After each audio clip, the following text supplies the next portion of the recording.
تو یہ عالم اسلام کی بھی خاموشی، عالمی دنیا تو خاموش ہے، عالم اسلام کی بھی اس طرح سے کوئی بات نہیں ہے. کیا وجہ ہے کہ وہ کہہ رہے ہیں کہ مسلمان بے حس ہو گئے؟ ہم بسم اللہ الرحمن الرحیم نحمدہ ونصلی ونسلم علی رسولہ الکریم. نہیں، بات گزارش یہ ہے کہ جو عالم اسلام کے اپنے حالات ہیں آپ ان کو دیکھیے. ہر ملک جو ہے وہ اپنے داخلی انتشار اور مسائل کا شکار ہے اور کوئی دوسرا ملک اس کا ساتھ دینے کو تیار نہیں ہے. اور یہی وجہ ہے کہ جب آپ تنہا ہوتے ہیں اور یہ معلوم ہو کہ آپ کمزور بھی ہیں اور آپ کا ساتھ ہے، تو پھر جارح اپنی جارحیت کرتا ہے، ظالم اپنا ظلم کرتا ہے.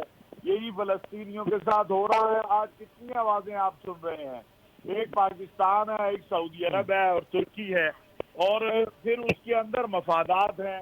صرف دو ملک ہیں، پاکستان اور سعودی عرب، جن کے اسرائیل سے کوئی روابط نہیں ہے، کوئی تجارت نہیں ہے، کوئی جو ہے تسلیم نہیں کیا ہوا، کوئی مفادات نہیں ہے.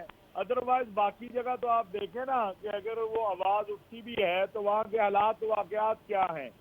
تو آدھے سے زیادہ عالم اسلام ہے وہ تو باضابطہ تسلیم کیے ہوئے ہے اور بہت سارے بے ضابطہ تسلیم کیے ہوئے ہیں انہیں.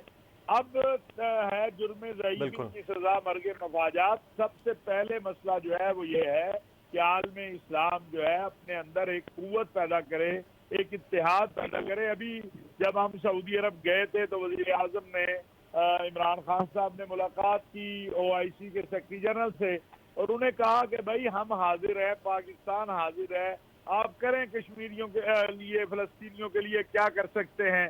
اسی طرح جو ہے جو ملاقات ہوئی ہے سعودی ولی عہد امیر محمد بن سلمان کی اور محترم عمران خان صاحب کی، دونوں قائدین نے فلسطین کے مسئلے پہ بات کی ہے. سعودی عرب نے اس معاملے کے اوپر ایک سٹینڈ لیا ہے، لیکن کیا پاکستان اکیلا، سعودی عرب اکیلا؟ یہ ایک میں سمجھتا ہوں کہ اس کے حوالے سے ہم یہ جو آواز بلند کر رہے ہیں یا کوآرڈینیشن کر رہے ہیں یا کوشش کر رہے ہیں، ہمیں اس کو اور مضبوط اور بہتر کرنا ہے. لیکن امت جب تک اجتماعی ایک فیصلہ نہیں کرتے، یا کم از کم آدھے ممالک تو آگے کھڑے ہو جائیں کہ بھئی ہم کھڑے ہیں، اب اس جارے کی جارحیت کو کس طرح روکنا ہے، اس کا فیصلہ کرنا باقی ہے کہ اس کو آپ نے کس انداز میں اس کا راستہ روکنا ہے.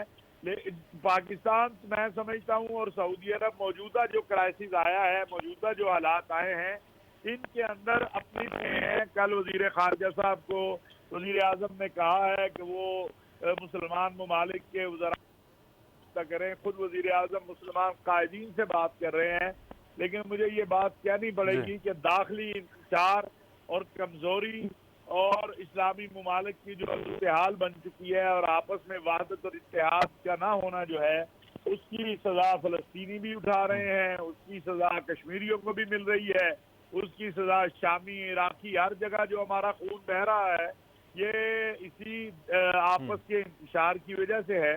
اور ہماری کوشش اور محنت یہی ہونی چاہیے، پاکستان کی عسکری سیاسی قیادت جنرل باجوہ صاحب ہیں یا عمران خان صاحب ہیں، وہ یہی کوشش کر رہے ہیں کہ امت ان نکات پہ جو امت کے مسائل ہیں، خواہ وہ فلسطین کا مسئلہ ہے، کشمیر ہے، اسلامک فوبیا ہے، تو اس کے لیے اکٹھا تو ہونا بڑا ضروری ہے. آپ نے بڑا اہم پوائنٹ بات کی ہے جرم ضعیفی کی سزا مرگ مفاجات، لیکن جو آپ نے بات اکٹھے ہونے کی بات کی ہے کہ پانی آنکھ میں بھر کر لایا جا سکتا ہے، اب بھی جلتا شہر بچایا جا سکتا ہے.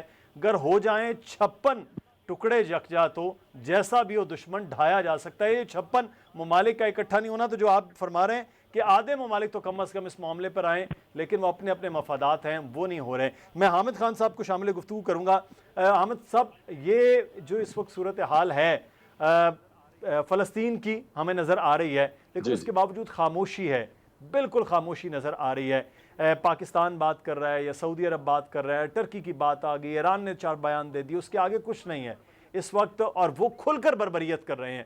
امریکہ جو کسی جگہ پر مسلم ممالک کے اندر کوئی ایک چیز ہل جاتی ہے تو اسے جو ہے وہ عالمی قوانین بھی یاد آ جاتے ہیں، انسانی حقوق بھی یاد آ جاتے ہیں.